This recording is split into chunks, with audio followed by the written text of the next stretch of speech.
A truck was moving at high speed on a long highway.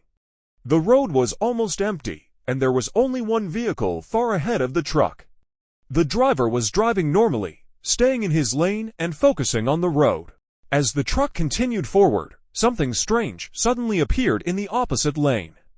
A car was coming from the other side, but it was not moving normally. The car seemed completely out of control. It was spinning, flipping, and sliding across the highway at a very high speed. Within seconds, the situation became extremely dangerous. The truck driver noticed the car and quickly tried to slow down and control the truck, but everything was happening too fast. The spinning car suddenly crossed toward the truck's path and crashed directly into the truck with a powerful impact.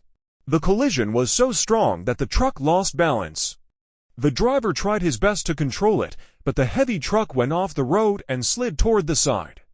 Finally, the truck crashed into the bushes beside the highway and came to a stop. For a few moments, the highway became completely silent after the shocking accident. This incident shows how quickly things can go wrong on the road, even when someone is driving normally.